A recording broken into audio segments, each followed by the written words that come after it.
Hi అండి. అందరికీ నమస్కారం. Welcome to my channel. ఈ వీడియోలో ప్రభుత్వ ఉద్యోగులకు మరియు పెన్షనర్లకు 5 ఏళ్లు రద్దు స్పష్టం చేసిన ప్రభుత్వం. ఈ మేరకు పూర్తి వివరాలైతే వీడియోలో తెలుసుకుందాము.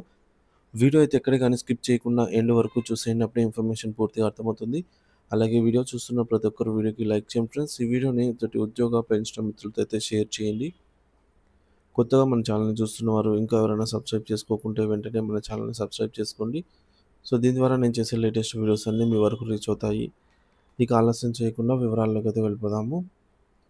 ఫ్రెండ్స్, ఇక విషయానికి వచ్చినట్లయితే ప్రభుత్వ ఉద్యోగుల పదవీ విరమణ వయస్సుపై తాజా స్పష్టత. కేంద్ర ప్రభుత్వ ఉద్యోగుల పదవీ విరమణ వయస్సు పెంపుపై జరుగుతున్న ప్రచారంపై PIB Press Information Bureau fact check విభాగం ఖండించింది. పూర్తి స్పష్టతనైతే ఇచ్చింది. సోషల్ మీడియాలో కొన్ని వార్తా కథనాల్లో వస్తున్న వార్తలు నకిలీ అని తేల్చి చెప్పేసింది. కొన్ని ముఖ్యమైన విషయాలు చూద్దాము. వయసు పెంపుపై వదంతులు. కేంద్ర ప్రభుత్వ ఉద్యోగుల రిటైర్మెంట్ వయసును 65 ఏళ్లకు పెంచేందుకు కేంద్రం కొత్త విధానాన్ని తీసుకొచ్చిందనే ప్రచారం అవాస్తవము. ఎటువంటి ప్రతిపాదన లేదు.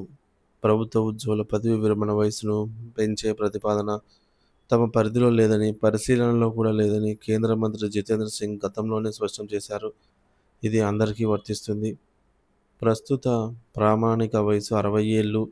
ప్రస్తుతం కేంద్ర ప్రభుత్వ ఉద్యోగుల ప్రామాణిక పదవీ విరమణ వయసు 60 సంవత్సరాలుగానే ఉంది. ఉద్యోగులు ఈ వయసుకు చేరుకున్న నెలాఖరులోనే రిటైర్ అవుతారు. కొన్ని ప్రత్యేక కేసులలో మినహాయింపులు. అయితే కొన్ని ప్రత్యేక రంగాలలో పనిచేస్తున్న ఉద్యోగులకు మాత్రం రిటైర్మెంట్ వయసులో మినహాయింపులు అయితే ఉన్నాయి. ఇవి సార్వత్రిక నిబంధనలు కావు. ప్రత్యేక విధి విధానాల ప్రకారంగా వర్తిస్తాయి. వైద్య నిపుణులు.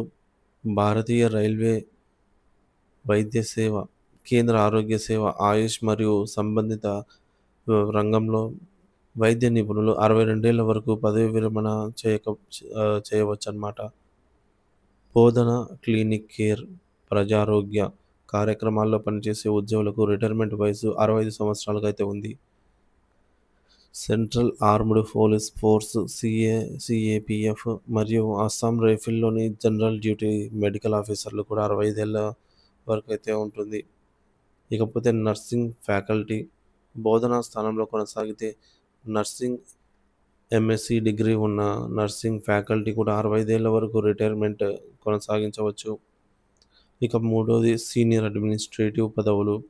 క్యాబినెట్ కార్యదర్శి, రక్షణ కార్యదర్శి మరియు విదేశాంగ కార్యదర్శి వంటి సీనియర్ అడ్మినిస్ట్రేటివ్ పదవులు కలిగి ఉన్న వారికి అసాధారణ పరిస్థితులలో 60 ఏళ్లకు మించి పరిమిత పొడిగింపులు పొందవచ్చు.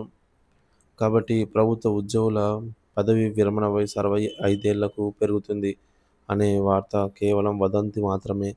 ప్రస్తుతానికి అటువంటి ప్రతిపాదన ఏదీ లేదని పీఐబీ స్పష్టం చేసింది. అటువంటి నకిలీ వార్తలను నమ్మవద్దని, ప్రామాణిక సమాచారం కోసం అధికారిక ప్రకటనలను మాత్రమే అనుసరించాలని సూచించడం జరిగింది.